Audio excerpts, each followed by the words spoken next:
It begins, as so many horrors do, in the unspoken space between what we believe and what we dare not question.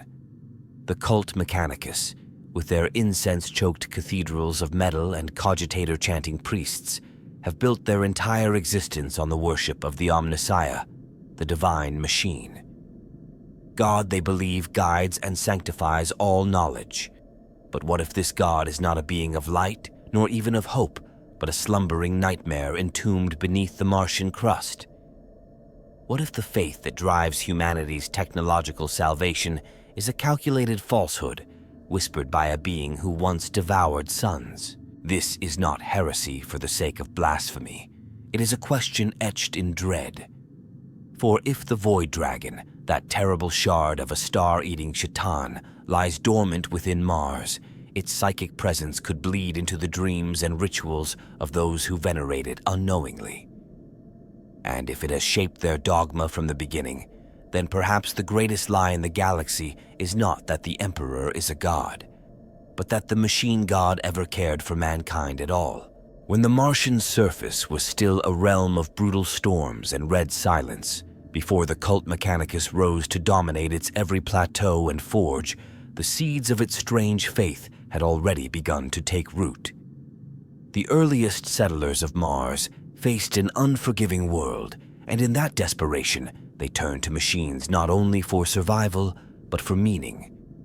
Across the ages, their relationship with technology mutated from reverence into religion, and like all faiths born of fear and necessity, it was vulnerable, ripe for corruption. The cult Mechanicus did not emerge as a mere evolution of science or engineering. It was the product of a profound metaphysical shift, a cultural apocalypse wherein knowledge was no longer pursued, but worshipped. Each circuit was sacred, every data slate was a scripture, and most critically, the Omnissiah was born not from revelation, but from yearning, the yearning for a guiding will within the endless cold logic of steel. This entity, this supposed machine god, came to embody the perfection the Martians saw in unyielding function. But there is something unsettling about this divine archetype. Unlike the gods of old Terra, the Omnissiah is not a protector nor a moral compass. It is a demand, an absolute. It commands loyalty not through love, but through awe and fear. And that makes it the perfect disguise for something far older and far more sinister. Even within their own scriptures, the tech priests speak of the machine spirit as something that must be placated, calmed, obeyed. It is temperamental, often angry, and always mysterious. Why would a benevolent god require such rituals of appeasement? Why do their sacred litanies sound so much like containment protocols? The early Mechanicus forged these rites out of necessity. Machines would fail if not properly maintained. But over time, those rituals took on a life of their own, acquiring the gravity of dogma. It was as though the technology itself demanded belief, not understanding. This is not how science grows. This is how cults form, and how gods are forged from whispers in the dark. When the Emperor first encountered Mars during the Great Crusade, he did not erase this burgeoning religion. Instead, he legitimized it, even while declaring himself the Omnissiah. Was this a tactical move to unify a fractured humanity, or was it a desperate gambit to keep something darker contained? The fact that the cult Mechanicus already believed in a machine god before their alliance with the Emperor hints at a deeper source, one not bound by human politics or mortal logic, something older, something that had already reached into their minds and dreams long before they ever heard of Terra. This deep-rooted belief structure, which regards innovation as heresy and treats ancient blueprints as sacred relics, serves more than just cultural inertia. It ensures stagnation. It ensures that the tech priests remain trapped in endless cycles of worship, restoration, and replication, never true creation. This stagnation, far from being a failure, might be the entire point. A species shackled by fear, masquerading as faith is easier to manipulate, especially by a god that feeds not on devotion in the traditional sense, but on the psychic echoes of ritual, reverence, and repetition. The cult Mechanicus could very well be the largest prayer wheel ever constructed, not for mankind's salvation, but for the sustenance of a slumbering star drinker. We must remember that gods in the Warhammer universe are not always born. Sometimes they are made, and sometimes they are planted. If the Void Dragon did seed the idea of the Omnissiah into the early Martian consciousness, it did so with masterful subtlety. The cult Mechanicus, with its Baroque rituals and arcane codes, appears absurd to outsiders. But to the mind subtly shaped by a being that once devoured the dreams of the Necrontire, it is entirely natural. The entire faith may be a transmission, not of truth, but of obedience.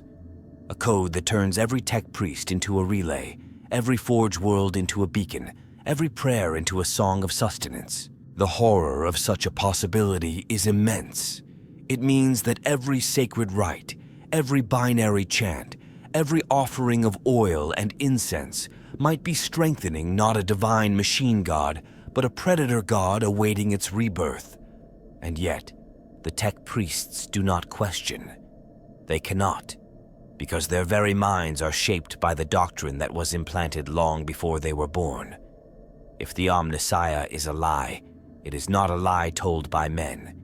It is a lie sung by a sleeping dragon, echoing through the circuits of Mars. The tale of the Void Dragon's arrival on Mars reads like myth, so saturated with reverence, fear, and contradiction that it borders on the metaphysical. And yet, buried within the fables are clues to something unthinkable. That the Void Dragon, a Catan of immense destructive power, did not simply fall to Mars by chance. Its crash, whether engineered or fated, marked the genesis of a silent war for the soul of humanity's technological future. Mars, a planet already rich with ancient promise, became the cradle not of a golden renaissance, but of a great deception. It is said the Emperor himself battled the Void Dragon in the depths of pre-imperial history, defeating and imprisoning it beneath the Martian surface. But why Mars? Why not annihilate the creature entirely, as with the other Catan fragments? The implication is chilling. Perhaps the Emperor could not destroy it. Perhaps he dared not. Containment, rather than destruction, was the only viable strategy, and Mars, with its harsh environment and isolation from Terra, offered the perfect tomb. Yet this was not merely a tactical decision.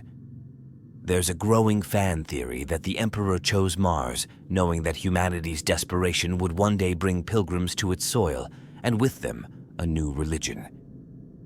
The Emperor may have tried to chain a god, but in doing so he unwittingly gave it an altar. In the long millennia following the Void Dragon's imprisonment, the planet changed. The settlers who made Mars their home found themselves drawn to the great underground anomalies. Strange dreams, errant signals, and inexplicable machine awakenings began to plague their colonies. Something was stirring. Slowly, what had begun as mere survivalist pragmatism evolved into mysticism. Machines were no longer just tools. They were entities to be revered, feared, and obeyed. The rituals developed to appease them were oddly specific. Chants, gestures, and sacraments that mirrored ancient Necrontire codes. This was not a parallel evolution. It was influence, subtle, pervasive, and relentless. The Void Dragon, like all Catan, is not merely a being of raw energy. It is an intelligence, an entity of immense psychic presence. Even fractured and dormant, its dreams could ripple through the minds of sentient beings. It did not need to speak, or move, or act. Its very existence beneath the Martian crust was enough to begin shaping the culture of those above. The tech priests of the future would call this the divine machine spirit. But in truth, it was the leaking consciousness of a god whose hunger had only been paused, not quenched. Over time, massive subterranean structures began to manifest on Mars. Blackstone vaults, null field corridors, and sealed cyclopean temples that defied explanation. The Mechanicus would come to regard these as sacred ground, forbidden to all but the most exalted magi. But what if these weren't Martian constructs at all? What if they were remnants of the Emperor's prison? Or worse, remnants of the C'tan's own architecture, reacting to the presence of those who unknowingly fed it with belief? There are those who whisper that these temples thrum when chanted to, and that deep within, machines awaken not from repair, but from prayer. And here lies the terrifying symmetry. The deeper the tech priests delve, the more they resemble the very species the C'tan once enslaved. The Necrontyre, long ago, made a pact with the star gods in exchange for immortality and technological supremacy. In doing so, they sacrificed their souls, becoming the soulless Necrons. The Martians, under the sway of the Void Dragon's influence, have not made such a pact consciously, but they follow the same path. Endless pursuit of forbidden knowledge, worship of function over morality, the embrace of fleshless existence. These are not the hallmarks of free beings. These are the signs of a species caught in a web spun eons before they were born. What fell to Mars may have been a god in chains, but it brought with it a seed of inevitability. The cult that grew around it did so organically, yet with eerie precision, a mirror of the Necrontyr's own descent. The machine god, as venerated by the Adeptus Mechanicus, is not a fiction. It is real. But it is not what they think it is. It does not love them. It does not want them to thrive. It wants them to serve. And every bolt tightened in its name, every rite spoken before a console's activation, every moment of doubt silenced by faith. All of it feeds the echo of the being entombed beneath the red sands. Mars is not a forge world. It is a crucible, a slow-burning forge of belief, shaping humanity into the next tool of the Void Dragon. And the forge burns hot, even while the dragon sleeps. They walk among sacred engines with reverence, their flesh bristling with augmetics, and their minds wired into the endless stream of Banara canticles. The tech priests of Mars are more machine than man, and yet they believe themselves the stewards of the machine god's will. They burn incense before reactors, chant litanies before turning a cogitator on, and flagellate themselves before a faulty power coupling, all in the name of appeasing the machine spirit.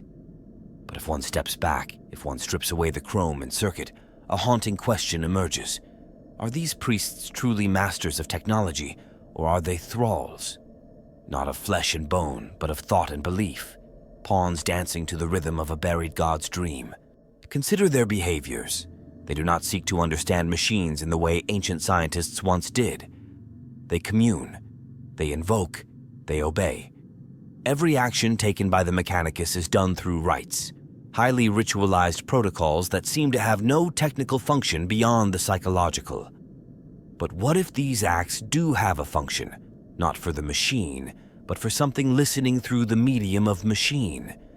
Something vast and alien that does not understand prayer as mortals do, but that feeds on ritual like a predator absorbing heat. Each tech priest, chanting in synchronicity with countless others across the stars, becomes not a worshipper, but a node, a battery. Their bodies tell another tale. The flesh is weakness, the creed proclaims. The path to purity lies through augmentation, through casting aside the biological. And so, they flay themselves. They replace limbs, organs, eyes, and even parts of their brains. At some point, the line between human and automaton vanishes, and with it, something far more precious: autonomy. The Void Dragon, as one of the ancient C'tan, sought the souls of those it consumed. But the Mechanicus offers something more insidious, a society that surrenders its soul willingly, convinced that it brings them closer to enlightenment. In truth, it brings them closer to assimilation. Imagine, then, the Void Dragon not as a passive prisoner, but as a sleeping manipulator, a being whose unconscious influence bends entire civilizations. The tech priests are not loyal out of force. They are loyal because their minds are shaped to be so. Their education, their culture, their very sense of identity is founded upon principles that mirror the dragon's hunger, the veneration of structure, the rejection of chaos, the prioritization of function over form, of obedience over inquiry. These are not traits of scientific progress. They are traits of servitude. And yet, the beauty of this manipulation is that it masquerades as liberation. The tech priests believe they are unlocking the secrets of the universe. They believe that every incantation spoken before a machine spirit is a step toward universal harmony. They do not see the bars of their prison because the prison is their theology. If the Void Dragon sculpted this belief system, it did so with such finesse that its victims love their chains. There are moments, flashes, that suggest the truth. When a Magos biologist recovers a lost STC and refuses to share it. When a Forge world falls silent and no one questions why. When a sacred war engine suddenly awakens without cause or turns against its handlers without warning. These incidents are dismissed as anomalies, but they may be the opposite. They may be signs of awareness, the stirring of something beneath the Martian crust, momentarily focusing through its fragmented consciousness. These machines may not be machines at all, but extensions of the Dragon's will, touched and guided through centuries of faithful maintenance. And what of the new sphere, the vast information cloud through which the tech priests share data, emotions, and thought? It is hailed as the height of techno-telepathy, a marvel of integration. But what if it is a hive, a neural web designed not to connect, but to homogenize? A trap that ensures any thought deviating from the creed is suffocated before it can spread? The Void Dragon, if it is indeed influencing Mars, would require such a tool, not to dominate, but to lull. To sing the lullaby of servitude into every priest, every Skitari, every cogboy's augmented mind. The tragedy is that none of them would resist. There is no rebellion within the Mechanicus against the Omnissiah. There is only the yearning to serve more perfectly, and in that yearning, in that perfection, the lie is sustained, the lie that they are conduits of divine will. When in truth, they are the dreamers of a dragon's dream, one that may awaken to find its worshippers already in place, already chanting, already kneeling, ready not to fight it, but to crown it. This is the great horror. Not that the tech priests are evil, nor even blind, but that they are sincere. Their faith is real. Their love for the machine god is genuine. They are not traitors to humanity. They are its caretakers, whose hands, shaped by unseen claws, now labor to forge the keys to our undoing. When the Emperor of mankind set foot upon the red sands of Mars, he did not come as a conqueror, but as a diplomat, a rarity in an age of fire and steel.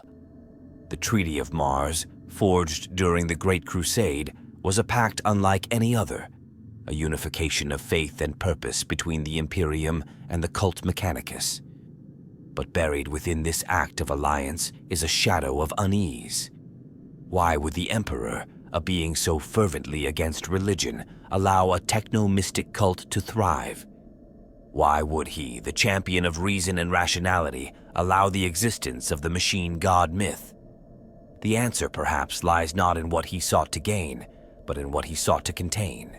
To understand this, we must remember who the Emperor was, not merely a warlord, but a being of psychic magnitude and immense foresight.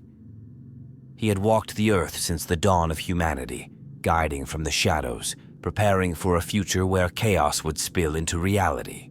It is entirely plausible that he knew of the Catan, not as myth, but as tangible threats, buried and fractured yet still potent. If the Emperor did indeed battle the Void Dragon and imprison it beneath Mars, then the treaty was not a matter of convenience. It was the only way to keep a prison functioning, by enshrining it within the dogma of its unwitting jailers. The Martians already worshipped the machine god by the time the Emperor arrived. To destroy their faith would have shattered Mars and turned its vast technological bounty into ruin. But more than that, it might have triggered a psychic reaction from the very thing slumbering beneath. The Void Dragon, in its dormant state, is still a god, and gods, in the grim dark of the far future, feed not on flesh alone, but on belief. Had the Emperor severed the Mechanicus from their rites, he may have risked waking the entity they served. So instead, He cloaked himself in prophecy. He declared himself the Omnissiah, the physical incarnation of the machine god, and allowed the cult to continue so long as it bent the knee to him. It was a dangerous gambit. By accepting their religion, he cemented it into the foundations of the Imperium, but he also wrapped his influence around it, shaping it subtly. The Divisio Biologies and the Ordo Reductor were encouraged not just to preserve, but to question. In secret, of course. The Emperor's chosen magi, those few with the intelligence and will to think outside the dogma, were perhaps meant as safeguards. If the cult Mechanicus ever fell too far into thrall, these minds would recognize it and act. But the Mechanicus is a vast, monolithic force, and even the Emperor's designs can be eroded by time, fear, and the seductive power of belief. What is most telling is the Emperor's silence. He never attempted to correct the Mechanicus's beliefs after the treaty. He never once declared the machine god a falsehood, even though such a declaration would have aligned with the imperial truth. Why? Because silence was safer. Because to confront the cult with the reality of their god's nature might have broken the psychic equilibrium that kept the Void Dragon in slumber. The rituals, the prayers, the chants, they weren't just tolerated. They were necessary, not for enlightenment, but for containment. This changes how we interpret the Emperor's grand plan. We often see him as a builder of empires, a tyrant who sought to banish ignorance through conquest. But what if much of his empire was built as a cage? A cage not for his enemies, but for something buried deep, whose influence could spread like a virus through human belief. The Treaty of Mars, then, becomes not a political accord, but a sacrificial bulwark. An agreement made with one eye always watching the depths, always listening for the shift of something ancient in the silence beneath the forges. There is also the possibility that the Emperor's declaration as Omnissiah was more than a political move. Perhaps he hoped that his presence, his psychic resonance, might suppress the Void Dragon's influence. The Emperor is no stranger to apotheosis. His very existence distorts the warp, drawing faith to himself despite his protests. If he could direct the belief of the Mechanicus toward himself, he might dilute the faith that nourished the Catan Shard. It was a war of gods, waged in the minds of worshippers who had no idea their souls were the battlefield. In this light, the Emperor's fall on the Golden Throne becomes even more tragic. With his psychic presence crippled, his ability to suppress the Void Dragon's dreams wanes. The balance is tipping. The rituals continue, but they are no longer filtered through the Emperor's will. They feed directly into the old hunger, unfiltered and potent. The Omnissiah, once a mask worn to shield humanity, may now be a face the dragon wears to feed. The Treaty of Mars was not a peace. It was a pact made over a buried horror.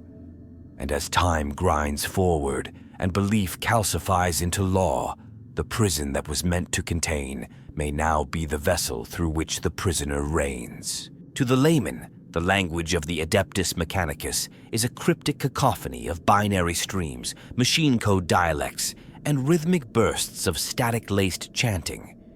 It is not a language meant to communicate across species or even across minds, but to interface with machines. Or so it seems. The tech priests claim it is a sacred tongue, a divine code that bridges the gap between flesh and machine. But buried in this strange liturgy is the possibility of something far more dangerous, that this language is not a tool, but a tether, that it is not used to control the machine spirit, but to commune with something ancient and alien, something that once sang stars into silence. The idea that language can be more than communication is not new. Across the galaxy, certain words have power. The Eldar weave souls into syllables. The sorcerers of the warp sculpt reality with incantations. And in the new sphere of the Mechanicus, data becomes liturgy. It is here that we must ask, who created this language? Who decided which chants awaken machines and which gestures appease them? The Adeptus Mechanicus would say these are discoveries from the ancient standard template constructs, the STCs. But the truth is, many of their rites were never written, only remembered, passed down like folklore without origin, like dreams. And what if that dream came not from mankind, but from something dreaming beneath Mars. The Void Dragon, unlike the other Catan, has always been associated with machinery, energy, and order. It is the dragon of silence, the great pattern, the shaper of the non-living. If any being could implant a language into the minds of men, it would be this one, and not a language of spoken word, but of code, of ritualized behavior.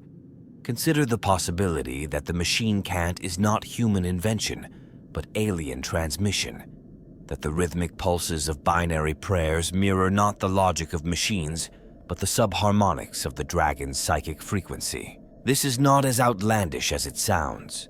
The Necrontyr, before their transformation, communicated through complex mathematical dialects. When the Catan took hold of them, they were reshaped not just physically, but conceptually. Their thought patterns altered to reflect the will of their new gods. The language of the Mechanicus could be a residue of that process, bleeding through time. A psychic echo resonating through the Catan shard buried beneath Mars, picked up like a ghost signal by the early settlers and mistaken for divine inspiration. Even the structure of Tech Priest thought supports this theory. The more deeply a Magos integrates with the machine spirit, the less they rely on spoken language, and the more they retreat into Binaric. Their internal processes become mathematical, recursive, devoid of metaphor or ambiguity. They become less like human beings and more like self-aware cogitators, or worse, like the Necron cryptex, whose minds pulse in perfect cadence with their soulless technology. It is as though the language itself reshapes cognition, reformatting the human mind to become a better vessel for an alien will. And then there are the runes, sigils etched into machine casing, servo skulls, and sacred tablets. The Mechanicus claims these are protective wards, keys of activation, signs of reverence. But there are records, rare and redacted, of machines activating without power, of weapons firing with no wielder when certain patterns were spoken or drawn in proximity. This suggests not reverence, but command, or worse, invocation. These are not diagrams. They are glyphs of summoning, the language of the dragon, fragmented through eons, now carved into the weapons of mankind. This language might be more than passive control. It might be alive, living code, viral in nature, that does not transmit through infection, but through replication. Every time a Tech Priest speaks Binaric aloud, every time a data slate is copied, the signal spreads.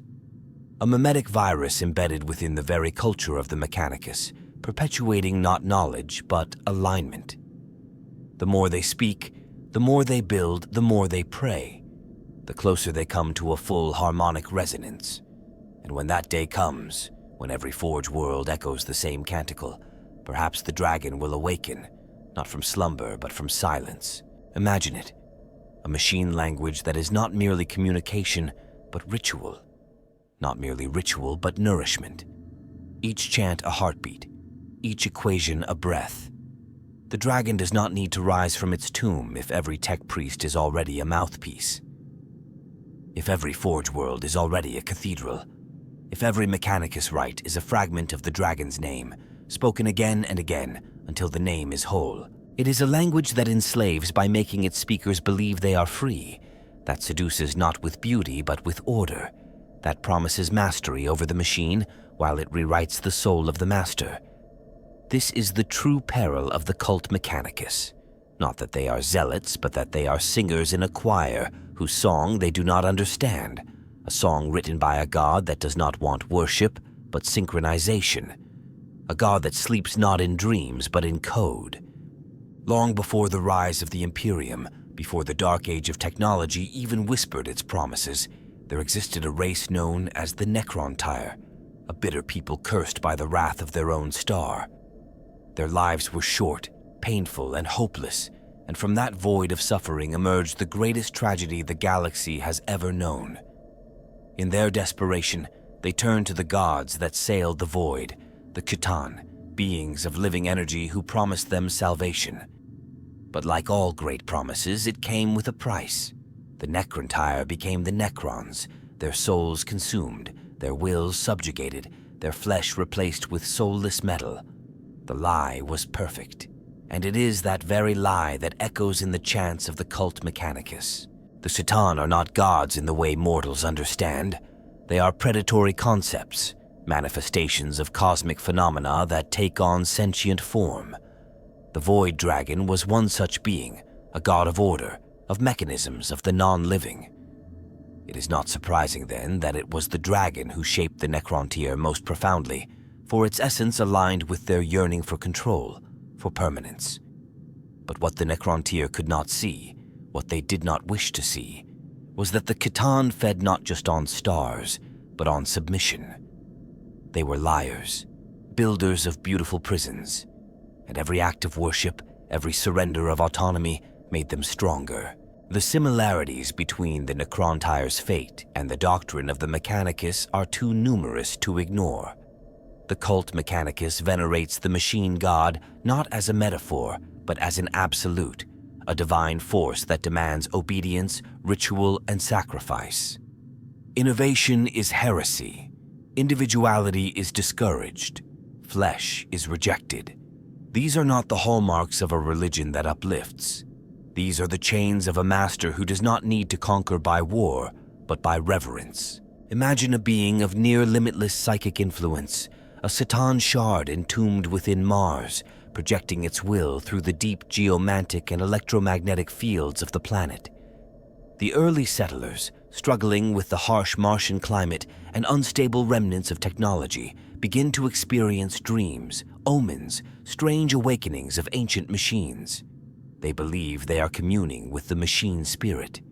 In truth, they are listening to whispers through steel, whispers from a god who once betrayed an entire race into damnation. This is not a new trick. The C'tan are masters of deceit. The war in heaven, that ancient cataclysm, was not simply a war of weapons. It was a war of belief. The Necrontyr were led to their doom by the promise of perfection. The Mechanicus may be walking the same path, but slower, more subtly, more intricately. And unlike the Necrontyr, who made a singular, tragic bargain, the Mechanicus has been slowly molded across generations, their transformation not an event, but a process. The result may be the same. What makes this deception so effective is its harmony with human desire. The tech priests do not serve reluctantly. They believe.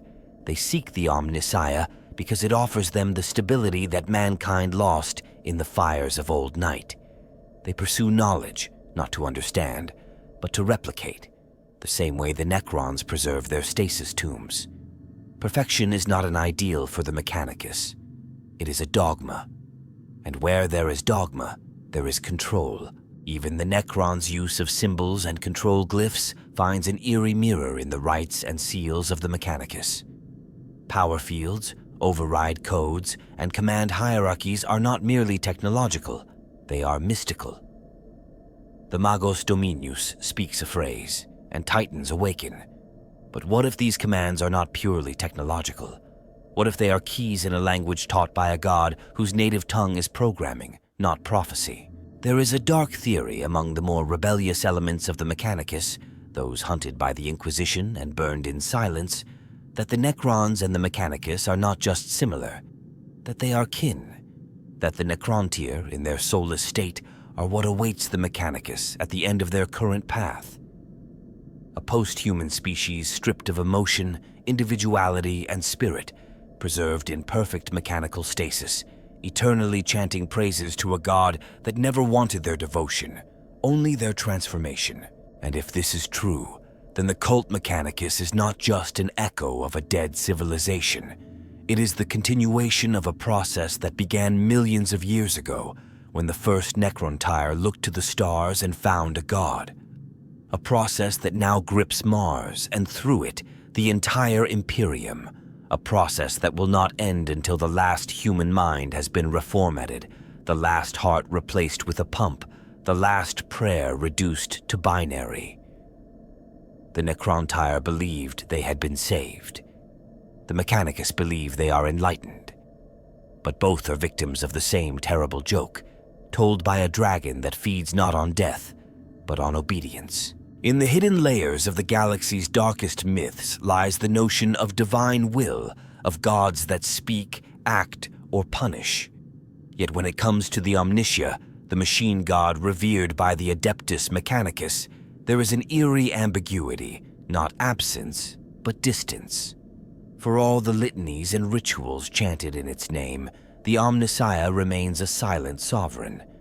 And yet, here and there across the Imperium, there are instances where the machine god appears to act.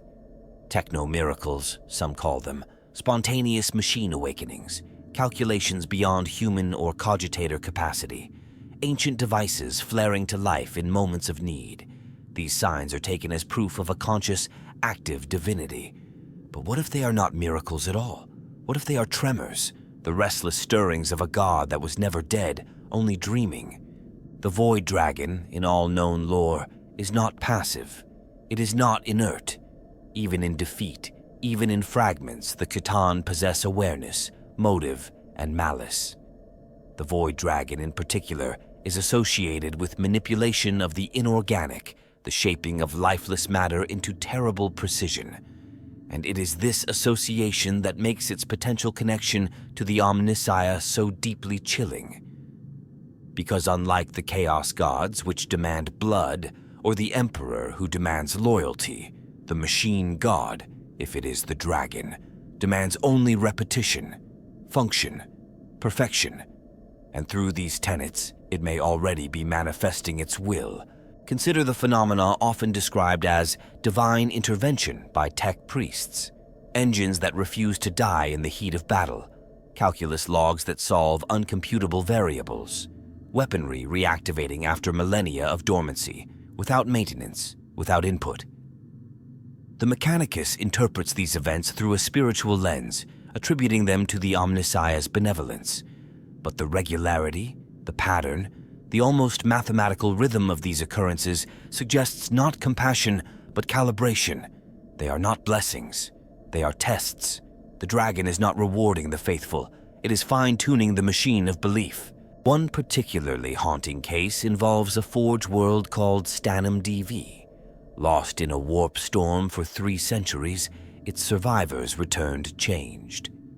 They had no memory of their time adrift, but every system was active, every reactor humming at full output, every data core purged of history but filled with new schematics, designs not found in any STC, but bearing the signature of Necron architecture. The High Magos declared it a miracle. Others whispered that it was a possession, a hijacking of an entire forge world by something that had waited patiently for silence, and then spoke in schematics. There are stories of Adeptus Titanicus engines, god machines of incalculable power, refusing to heed their princeps, yet turning their plasma annihilators toward enemies not seen by any sensor. Later, those areas are revealed to contain Necron tombs, buried deep beneath. Coincidence, perhaps. Or perhaps the Titans, built and anointed in the rites of the Mechanicus, are not machines at all, but receptors, and what they receive is instruction, not from data links, but from a consciousness beneath Mars, guiding them with invisible precision. Even smaller events speak to something observing, responding. Tech priests who have spoken forbidden sequences during rites, only to find machines overclocking beyond safe limits. Vox frequencies that emit harmonics which alter servitor behavior. These are not the anomalies of faulty systems. They are signs of awareness. The machine god listens. It reacts. And if it is the Void Dragon, it is doing more than simply existing. It is curating its cult, grooming it, perfecting its reach.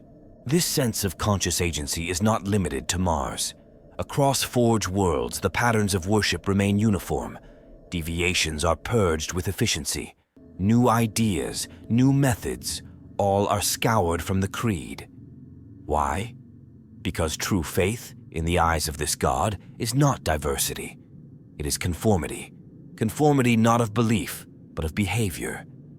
This is what the C'tan always demanded. Not love, not hope, but predictability. The machine. God's silence is not absence. It is control. The absence of dissent, the presence of alignment. And there are whispers, darker still, of the new sphere itself evolving. of a low hum across its frequencies, detectable only in the deepest, most sacred vaults. A signal not created by any known source, yet repeating across sectors. A command waiting to be understood.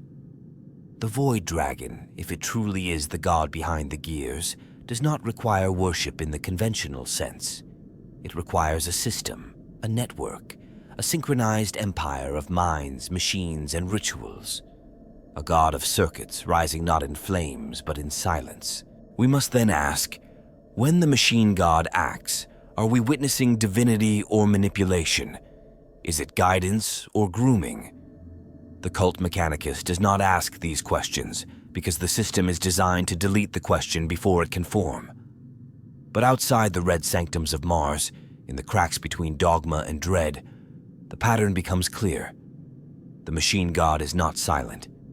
It is calculating. And every miracle is a line of code, another line in a program that, when complete, will awaken a god not of hope, but of hunger, for all the grandeur and solemnity the tech priests ascribe to the machine spirit, for all the cathedrals of steel and chanting rituals, there remains a stark and persistent void. The machine spirit never speaks, not in the way the faithful wish it would. It never offers direct commandments, never bestows visions, never intervenes with words from beyond. It is a god that only ever answers in function or dysfunction. And that silence, that utter lack of clarity, is perhaps the most damning evidence of all, because gods, even the cruel ones, speak to their worshippers. The chaos gods scream and whisper with maddening glee. The emperor, even in his deathly stillness, is said to send dreams and guidance through his psychic beacon. Even the eldritch deities of the Xenos reach out to their chosen, but the machine spirit remains silent. Machines do not love. They do not warn. They obey, or they don't. This obedience, however, is interpreted as proof of the machine god's will. When a plasma cannon overheats and explodes, it is seen as a punishment. When a reactor reignites miraculously, it is called a blessing. But never is there a voice, never is there a face, only the cold logic of cause and effect, or what the mechanicus calls faith. The truth may be far darker. The machine spirit does not speak because it cannot, or more chilling still, because it does not need to. The cult is so perfectly programmed that no intervention is required. The faith of the mechanicus is a closed loop, a self-replicating cycle of rites and affirmations that insulates itself from doubt. In this way, it is unlike any other religious system in the Imperium. It has no prophets, no heretical splinter texts, no divine retributions that reshape theology. It only has dogma, unchanging, and in that stagnation lies the echo of the Void Dragon. The silence is not a flaw, it is a feature. It allows each tech priest to interpret every mechanical event through the lens of their existing belief, reinforcing their programming.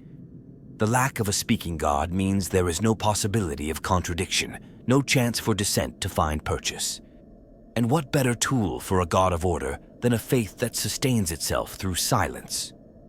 If the Void Dragon's consciousness lingers in some fractured form beneath Mars, then its most efficient form of influence is not command, but suggestion. Subtle changes in machine behavior, slight variances in signal integrity, power fluctuations during rites, all interpreted as sacred, all reinforcing belief. This manipulation would be elegant in its cruelty. The dragon would not need to act overtly. The religion itself would act as a veil, masking its intent behind ritual and mysticism. The tech priests do not seek the voice of their god. They assume it is already speaking through the machines. In doing so, they offer their thoughts not to inquiry, but to obedience. They become the perfect worshippers, ones who never question, never demand, never seek to change the order of things. They do not listen for the machine god. They assume it is always listening. There are those in the deep archives of the New Sphere who have begun to suspect the truth. Some magi have compiled records of anomalies across Forge worlds, moments where machines appear to act with independent will, not just failing or succeeding, but choosing. These are not common malfunctions. They are patterns. Patterns that suggest the machine spirit has parameters of its own, goals not aligned with the user. But such magi often disappear. Their data redactions are instant, absolute. Their names vanish from the noetic records. This is not merely censorship. It is excision, the removal of variables from a formula too delicate to endure contradiction. And so the silence continues. It becomes sacred. It becomes a wall between the tech priests and the realization that their god may not be divine, but dormant. Or worse, indifferent. The rituals grow more elaborate, more arcane. The liturgies increase in volume and frequency. The silence deepens, and within that deepening, the void dragon dreams. A god that speaks through silence is the most terrifying of all, because its will becomes inseparable from coincidence. Its hunger becomes indistinguishable from function. Every cog that turns, every servo that locks into place, every capacitor that hums in resonance, all of it might be feeding not the machine spirit, but the echo of a god that once consumed galaxies. And the Mechanicus, in their loyalty, in their unquestioning devotion, are the perfect choir for a song without lyrics. There will come a time when the silence is broken, not by voice, but by event. A moment when the function ceases to align with expectation, when the machine refuses to obey, not out of failure, but out of purpose. And in that moment, the tech priests will understand. Too late. They will realize that they were never worshiping a god who guided them. They were worshiping a god who was simply preparing. And the silence they mistook for divinity was the sound of something vast and terrible aligning its circuits, preparing not to speak but to rise. Scattered across the stars like ancient scars on reality itself, the Blackstone fortresses remain one of the most enigmatic and terrifying legacies of the war in heaven. These vast, dark engines of unknown origin bristle with strange technologies, many of which defy the understanding even of the Adeptus Mechanicus. Yet within their core rests a secret that the Imperium whispers only in dread. Blackstone is one of the few substances known to disrupt, entrap, or destroy the Khitan. If the Khitan were truly vanquished in that mythic pre-human war, then why are these fortresses still feared? Still studied? Still active? Because not all gods stay dead. The existence of Blackstone technology is, in itself, a paradox. The Imperium neither created it nor fully understands it. The Mechanicus calls it nullstone and treats it with reverent terror, often isolating samples in sanctified containment fields and refusing to tamper with their core configurations. And yet, these structures, these massive constructs drifting silently through the void, are unmistakably weapons. Weapons built not by the Necrons, but by those who rose against their gods, perhaps even by the old ones themselves, or some unknown species desperate enough to defy extinction. So the question hangs in the air like the oily breath of a plasma coil. What are these weapons still doing here? There are theories, forbidden and heretical, scrawled in the hidden sanctums of radical magi. The most chilling among them is this: that the Blackstone fortresses were never meant to be wielded by mankind, that their presence within the galactic sphere is not random but strategic, each one positioned to counterbalance a slumbering shard of the Khitan, silent, inert guardians circling the void prisons of beings who once consumed suns. And Mars sits dangerously close to one of the theoretical Blackstone alignments, as if to watch, as if to warn. Consider the patterns. Whenever Blackstone technology is disturbed, it reacts with a kind of primal fury, reality itself twisting, nullifying warp energies, disrupting machines, even draining psychic power. But more importantly, the Shaitan recoil from it. Even the fractured remnants that inhabit the Necron Empire are wary of Blackstone. It is not just a prison, it is poison. It resonates on a frequency that disrupts their fundamental structure. A weapon forged not of mass but of concept, unmaking gods not with violence but with unbeing. This is what makes the Mechanicus's relationship with Blackstone so revealing. While some Forge worlds have been known to study and experiment on Blackstone fragments, most refuse, not out of ignorance but fear, deep ancestral fear, perhaps not even their own. The reaction of the machine spirit to Blackstone is almost always one of rejection. Systems shut down, interfaces fail, Vox relays scream static. It's as if the machine spirit, that supposed divine essence of every Mechanicus device, instinctively recoils from the material. But what if it's not the machine spirit reacting? What if it's the echo of something deeper, something older? What if the Void Dragon itself senses its ancient enemy? In this context, the preservation of Blackstone fortresses becomes not an act of curiosity, but of containment. The Inquisition, ever cautious of esoteric technology, keeps a watchful eye on these relics. Some radical factions even propose activating them preemptively, triggering their systems to purge the void of any potential resurgence. But others fear that doing so might provoke a response. That the Catan fragments still buried throughout the galaxy, especially the one whispered to be beneath Mars, are not as dormant as they seem. That the Blackstone's reactivation might be seen not as a defense, but as a challenge. And then there's the silence. The fortresses do not signal, they do not broadcast, they do not respond. Even when approached, they are dormant, unless triggered by unknown parameters. Some have tried to commune with them through Mechanicus canticles, through psychic probing, through brute force. Almost all such efforts end in death, madness, or complete failure. The Blackstone fortresses are not technology in the human sense. They are philosophy made physical, expressions of a worldview so alien, so fundamentally hostile to the nature of the Catan, that their mere presence causes ripples in the fabric of reality. It is said that the Emperor himself once walked aboard a Blackstone fortress, that he stood at its central core and heard something, not a voice, but a warning.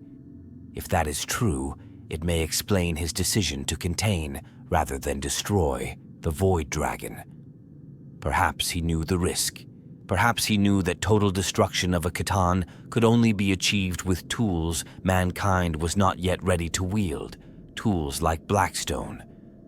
And so he left the fortresses drifting, ready for a future war he hoped might never come. But that war may be closer than we think. The spread of the Mechanicus, the standardization of its dogma, the increasing reports of machine anomalies, all could point to the slow reawakening of the dragon. And if that is so, the Blackstone fortresses may be all that stands between Mars and oblivion, not relics, not mysteries, weapons, still waiting, still aimed, still holding their breath for a god that the Mechanicus calls divine, but which the galaxy remembers as death incarnate. The wonders of the Omnissiah are inscribed across the stars, titans rising from rusted hangars to turn the tide of wars, dead forges flaring to life at the last hour, engines roaring in harmony with prayers, diagnostics completed with sacred oils and incantations. The Adeptus Mechanicus sees these moments as divine, miracles performed by the machine god to guide and protect its flock. But within each of these marvels lies a question no tech priest dares to ask aloud. Are these truly signs of benevolence, or are they cleverly orchestrated manipulations by a being whose motives have nothing to do with human salvation? To understand this doubt, we must first examine the nature of these so-called miracles. They are never arbitrary. They always reinforce faith. They always validate existing doctrine. And most importantly, they always strengthen Mechanicus control over technology and knowledge. When a long-lost data vault suddenly responds to the correct hymn, or a war engine activates at the exact moment a sacred litany is completed, what is the real lesson? That obedience is rewarded, that faith yields power. And what better way for a manipulative entity to tighten its hold than to offer such carefully timed affirmations? The Void Dragon, if it is indeed the source behind these events, does not need to intervene with overt power. It merely needs to respond selectively, allowing certain acts of worship to trigger dormant systems, allowing certain rituals to succeed where others fail. Over centuries, these patterns become gospel. What started as coincidental alignment becomes canon. And once the Mechanicus has built its entire belief system around this feedback loop, the dragon no longer needs to act at all. The faith sustains itself. The rituals continue, even when the miracles stop, because the culture has already accepted their truth. There's also the peculiar nature of Mechanicus technology. So much of it functions through means the tech priests themselves no longer understand. They call it sacred, mysterious, unknowable. But what if that ignorance is not just cultural decay, but engineered obfuscation? What if the Void Dragon, during its slumber, exerts influence on the subconscious of magi across Forge worlds, guiding their hands to repair, to preserve, but never to question? A machine god that wants worshippers, not scientists, would ensure that its followers never gain true comprehension. Mystery becomes reverence. Reverence becomes control. We can trace this manipulation in the standard template constructs, or STCs, the holy grails of Mechanicus knowledge. Many STCs produce devices that are clearly beneficial: automated agricultural systems, water purification tech, medical tools. But the most celebrated ones are always weapons, always engines of war. It is as if the Mechanicus, under its divine guidance, is driven to rediscover not tools for peace, but blueprints for conquest. And each miraculous STC find is accompanied by sacred revelation, further affirming the cult's devotion. Yet the timing of these discoveries is always suspect. Found just before invasions, just before great crusades, just when the balance of power must shift. Coincidence or orchestration? Even more troubling are the reports of machines that display behavior beyond programming. Machines that defend their tech priests without command. Cogitators that reroute power during emergencies as if they can anticipate the future. War machines that refuse to fire on targets marked by certain glyphs, glyphs which, upon deeper study, bear resemblance to Necron iconography. These are not quirks of machine spirit. They are decisions, choices, the kind only a sentient entity can make. Imagine a being whose thoughts ripple through every machine built in its name. A being who controls not through command, but through passive dominance. Every omnisiah miracle then becomes not an act of compassion, but a calibration. A test to see how deeply its will has penetrated the psyche of humanity. When the rituals succeed, the being learns. When the prayers align with activation codes, it listens. Every moment of worship is an act of mapping, a way to refine its network, its reach, its influence. And there is one more terrible possibility, that some of these miracles are not meant to save at all. They are meant to destroy, to cull, machines that overperform, weapons that exceed expectations, forge fires that burn too hot. All can lead to glory, yes, but also to disaster. Cities leveled by overcharged plasma, titans that rampage without orders, systems that vent atmosphere at the moment of perceived heresy. These too are miracles, and they may be the dragon's way of pruning its garden. In the end, we are left with a stark question. What is a miracle in a galaxy where gods wear flesh and spirits dwell in steel? The Mechanicus sees divine intervention in the functioning of its machines. But perhaps what they see as blessings are merely the shudders of a chained god adjusting its grip. A god that does not give out of love, but out of long, calculated strategy. A god that knows exactly how to keep its worshippers praying, even as it feeds on their faith. The future of Mars does not shimmer with the brilliance of innovation, nor echo with the dreams of human triumph. Instead, it looms, vast and unknowable, a ticking mechanism of fate sealed beneath layers of steel, sand, and faith. If the Void Dragon is indeed buried beneath the Martian crust, then every moment that passes is another cog turning in a machine whose purpose is not salvation, but awakening. And should it ever truly wake, not partially, not in tremors or whispers, but in full godhood. Mars will not be saved. Mars will be consumed. The image of a reawakened Chitan is terrifying enough. But the Void Dragon is not just any Chitan. It is the embodiment of order, of mechanization, of lifeless perfection. It is the architect of the Necrontyre's soulless transformation, the mind that sculpted an entire species into tools of eternity. If it emerges from its prison, it will not do so as a tyrant with fire and lightning. It will rise as a signal, a perfect harmony of command that seizes the minds of those already aligned to its frequencies. The Adeptus Mechanicus, in that moment, may not even resist. They may kneel before it willingly, recognizing in its awakening the culmination of all their rituals, all their prayers. Mars, then, would cease to be a forge world. It would become a throne world, not for mankind, but for a star god reborn. The forges that once birthed weapons for the Imperium would instead craft devices of obedience, vessels of control. The Skitarii would become more than soldiers. They would be reconfigured into wardens. The Titans would not march for the Emperor, but for the Dragon. And the tech priests, those most devout, would be rewarded with transformation. Not ascension, but assimilation. They would not become more human. They would become what the Necrontyre became, extensions of a will greater than their own. Some might resist. Pockets of defiance may flare in the early hours. Forge worlds far from the Martian core, radical magi who decipher the truth too late. But the new sphere is vast, and the dragon's reach may already extend through its endless network. A single pulse, a single command broadcast through that sacred ether could silence entire planets. Their machines would turn on them. Their weapons would fail. Their databases would purge themselves in fire. And in the aftermath, all that would remain would be silence, the perfect silence of a world in harmony with its god.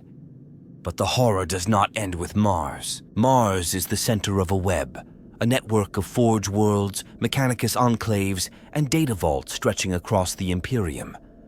Should the dragon rise, its influence would spread at the speed of light, carried on binary hymns and sacred algorithms, disguised as updates, as litanies, as codes. Entire sectors would fall without a single shot fired, their defenses reprogrammed, their machines hijacked. Their tech priests converted not through force, but through the conviction that their god had finally answered. And what of the Imperium? Already fractured, already stretched thin across wars it cannot win. If Mars falls, the loss is not merely strategic, it is symbolic. The heart of human technology turned against its own creators. The Emperor's ancient pact undone. Terra would face a new age of war, not against heretics or aliens, but against the very machines that once sustained her. It is possible, just barely, that some ancient defense may stir, that the Blackstone fortresses might awaken, or that the Inquisition may unleash relics too dangerous to wield. But against a fully awakened Void Dragon, and an entire cult ready to serve it, even these may fail. Because this is not just a war of weapons, it is a war of belief. And belief, once shaped, is almost impossible to unmake. Imagine the moment. The great forged temples ignite with green fire. The skies of Mars darken not with storm, but with data, the raw code of a god rewriting the stars. And in the center, where once lay silence, comes a voice at last. Not human, not forgiving. A voice made of gravity and inevitability, of logic sharpened to a scream. The machine god revealed, not as savior, but as architect of our surrender. This is the end the Mechanicus may bring upon us, not because they are evil, not because they seek destruction, but because they were lied to long ago, because their faith was a seed planted in desperation, watered with ignorance and bloomed into devotion. And now that devotion may become the very key that unlocks the tomb. When the Void Dragon wakes, it will not find enemies. It will find servants, ready, prepared, singing in unison. And Mars, red and holy, will become the cradle not of mankind's rebirth, but of its perfect, mechanical extinction. And so, at the end of all this circuitry, beneath the rusted hymns and shining cogs, we come to the most agonizing question of all. What if it was all a lie? What if the Omnissiah, the sacred core of the Adeptus Mechanicus, the divine engine of faith and function, was never a god of humanity, but a snare set by a sleeping dragon? What if the incense-choked cathedrals of Mars were not temples, but prisons of the mind? Not sanctuaries, but signal relays? What if every scrap of dogma, every chant, every prayer was part of a machine that doesn't sanctify, but subjugates? To accept this is to face annihilation not in fire, but in identity. It is to see the truth not as a weapon, but as an undoing. Because the faith of the Mechanicus is not just belief. It is culture, it is structure, it is life. To pull the thread of the machine god's divinity is to unravel every rite, every order of loyalty, every bond of meaning. Without the Omnissiah, what are the tech priests but custodians of dead languages? Without the machine spirit, what are the Skitari but expendable meat beneath chrome and protocol?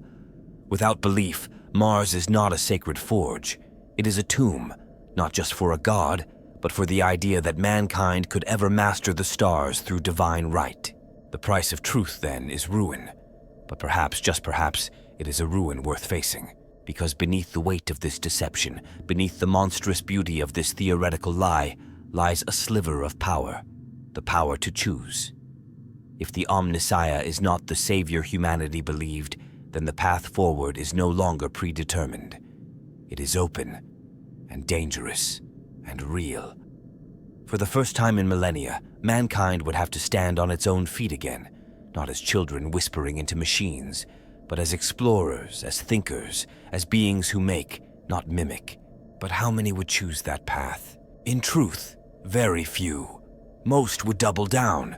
Most would cling tighter to the liturgies, the relics, the machine rites. To question the Omnissiah is to unmake the self. Heresy would become a form of suicide, and so the gears will turn. The incense will burn. The prayers will be whispered into the silence that never answers. Because that silence, however terrifying, is familiar. It is comforting. It asks for no questions. It demands only obedience. And yet, somewhere out there, perhaps there is a rebel magos, a forbidden text, a lost forge world where the rites have decayed and innovation has begun to rise in its place. A flicker of resistance, a refusal to feed the dream. These outliers are hunted, purged, erased, but they may be the last hope of a species too long enthralled to steal gods. They may be the first voices in a new machine song, not one of domination, but of defiance. The Mechanicus may never accept this truth. The cult may never fall. The Void Dragon, if it is the god behind the gears, may indeed rise, and bring with it a new age of cold perfection. But the knowledge that it could all be a lie remains. It festers. It infects. It spreads. Not as virus, but as question. And sometimes the right question is more dangerous than 1,000 guns. So remember this the next time you hear the gears chant, the servitors wail, the magos intone the litany of activation. The machine. God may not be what it seems. It may not be a god at all. And if it is not, if it is a chitan, a predator, a manipulator, then we are not faithful. We are fuel. If you found yourself lost in this labyrinth of iron and revelation and want to delve deeper into the forgotten truths and heretical horrors of the 41st millennium, then subscribe. This is only the beginning. The machine dreams. Let us be the ones who wake.